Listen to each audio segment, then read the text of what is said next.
যুক্তরাষ্ট্রে জীবনযাত্রার ব্যয় কয়েক বছর ধরেই রাজনৈতিক বিতর্কের কেন্দ্রে। এ জটিল বাস্তবতায় প্রেসিডেন্ট ডোনাল্ড ট্রাম্প সাম্প্রতিক সপ্তাহগুলোতে ব্যয়ের চাপ কমাতে যেসব নীতি উদ্যোগ নিয়েছেন তার প্রতিফলন পড়েছে জনসমর্থনে।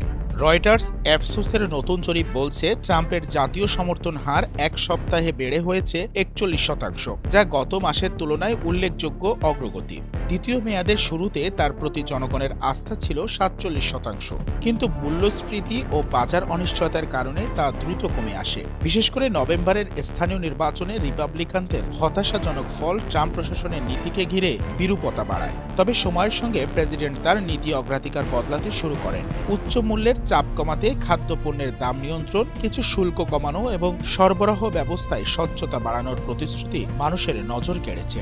জরিপে দেখা যাচ্ছে জীবনযাত্রার ব্যয় সামলাতে ট্রাম্পের কার্যক্রম সমর্থন এখন 31%, আগের 26% থেকে উল্লেখযোগ্য বৃদ্ধির ইঙ্গিত। সবচেয়ে বড় পরিবর্তন এসেছে রিপাবলিকান ঘাঁটি থেকে, যেখানে 10% পয়েন্ট সমর্থন বাড়ায় তার সামগ্রিক জনপ্রিয়তা আরও শক্ত ভিত্তি পেয়েছে। বর্তমানে রিপাবলিকান ভোটারদের 85% তার প্রশাসনকে ইতিবাচকভাবে দেখছেন। হিস্পানিক জনগোষ্ঠীর মধ্যেও ট্রাম্পের সমর্থন সামান্য বেড়েছে, যা নির্বাচনী বাস্তবতায় তার জন্য বিশেষ তাৎপর্যপূর্ণ। অর্থনৈতিক চাপের মধ্যেও জনসমর্থনের পুনরুত্থান ইঙ্গিত দিচ্ছে। ট্রাম্প আপাতত সঠিক ইস্যুতেই জোর দিচ্ছেন, তবে মূল্যস্ফীতি পুরোপুরি নিয়ন্ত্রণে না এলে এই সমর্থন কতটা দীর্ঘস্থায়ী হবে তা এখনও অনিশ্চিত।